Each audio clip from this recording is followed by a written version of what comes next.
Clément Achade, bonjour à nouveau. Bonjour. Ça fait des mois qu'on en parle, la filière ANACAD. On en finit ce matin. Oui, on fait le point ou la synthèse des aspects abordés à travers les différents numéros consacrés donc, à cette filière qui est l'ANACAD. Ce qu'on sait fondamentalement, c'est que le Bénin dispose d'une certaine potentialité à travers cette filière et on l'inscrit aussi parmi les piliers phares de notre économie. Et aujourd'hui, elle se positionne, la filière, justement derrière le porc et le coton qui ont donc pris les deux premières positions au nombre donc de ces potentialités. Pardon. Et donc, la filière n'attend aujourd'hui qu'une seule chose pour booster notre économie, c'est la réorganisation. C'est aussi une réorganisation qui doit passer, et non seulement par sa production, mais aussi son marché, de même que sa commercialisation et surtout, ce qu'on ne dit pas trop, et sa transformation ici au niveau local, parce que vous savez, sans la transformation, on ne peut pas impacter l'économie, on ne peut pas donc contribuer au produit intérieur brut. Donc voilà autant d'éléments qu'il urge aujourd'hui de mettre l'accent pour pouvoir booster véritablement le secteur. Mais cela nécessite justement une rénovation et qui doit impérativement passer donc de l'instauration des standards modernes, car vous savez bien que le marché régional en ce qui concerne donc cette filière est très concurrentiel aujourd'hui, Tanguy. Alors, vous dites que cette filière constitue justement un enjeu majeur pour l'avenir de notre économie. Oui, Tanguy, évidemment, parce que par exemple, une étude du Conseil d'investissement privé du Bénin, dont on avait reçu à travers les différents numéros ici le président Ribou ici, et donc a confirmé que si le Bénin passe par exemple, aujourd'hui on se retrouve à peu près à plus de 100 000 tonnes, alors que si on arrivait à passer à 300 000 tonnes, cela pourrait impacter de façon concrète aussi notre économie. Et on parle par exemple de 285 milliards qu'on peut par exemple générer à notre économie, des études qui ont été faites et qui ont révélé cela. On parle aussi de 120 milliards qui seront donc liés à l'exportation. On parle également de 165 milliards qui seront tirés donc des amendes issues de décortiquage, j'y arrive finalement. On peut aussi valoriser les pommes issues donc de la noix et qui pourront aussi contribuer à cette... Allez, vous avez réalisé un élément témoin à propos qu'on va suivre tout de suite. J'espère que la régie est en synchronisation avec nous. Voici justement l'enquête réalisée par Clément Achade. Considérée comme troisième pilier de l'économie béninoise, la filière ANACAD est aujourd'hui confrontée à un défi de siècle. L'intensification de production de la noix qui s'impose comme la réforme première de ce sous-secteur. Il est de notoriété aujourd'hui que la production au Bénin est faible. Et je crois que tous les acteurs, en conjuguant leurs efforts avec le gouvernement, sont en train de travailler pour booster cette production, pour augmenter cette production qui tourne actuellement autour de 150 000 tonnes pour aller dans l'ordre de 300-400 000 tonnes. Le Bénin aujourd'hui produit la meilleure qualité.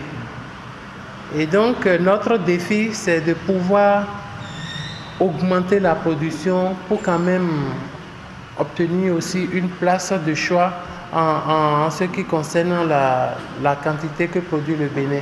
Après le lancement de la campagne de commercialisation de 2018 par le gouvernement, l'achat et la vente du produit se passent normalement sur le marché national. Entre concurrence et une organisation peu orthodoxe des acteurs, s'est installée la flambée du prix ici expliquée par plusieurs mobiles. Le cajou évolue aujourd'hui dans un concert. Le Bénin n'est pas le seul pays producteur de cajou aujourd'hui. Alors autour de nous, il y a le Burkina, il y a le Nigeria, il y a la Côte d'Ivoire. Il y a un phénomène, la communication étant ce qu'elle est aujourd'hui, où par simple clic, on peut savoir ce qui se passe ailleurs. Alors il y a une information de l'évolution des prix dans ces différents pays. Mais le fait que la qualité du produit béninois est un peu plus demandée, et donc est un peu plus prisée que les autres, on assiste à quoi? On assiste à une forte demande, alors qui draine beaucoup de gens dans la filière et qui amène les prix à grimper. En brousse, il y a un désordre total qui s'observe, où les gens vont jusqu'à 700-800 francs de noix au kilo. Et ce qui n'arrange pas le commerce. C'est sûr que les difficultés sont énormes parce que le Bénin n'est pas le seul sur le marché international. Et si nous allons acheter des produits en brousse qui sont hors normes en termes de prix, sur quel marché on pourra les commercialiser? Et nous n'avons pas encore la capacité de tout transformer. C'est vrai que le gouvernement travaille pour qu'on aille à 50% de transformation des noix du Bénin, mais on n'en est pas encore là. Des conséquences énormes en termes de pertes guettent en effet les commerçants de cette filière, de même que les producteurs. Oui, la perte pour nous, opérateurs dans ce secteur, c'est que nous serons contraints d'acheter des produits chers que nous ne pourrions pas vendre au prix du marché. Et par conséquent, nous allons abandonner les produits sous les bras des paysans. Où on n'arrive pas à vendre, on se retire. C'est aussi simple que cela.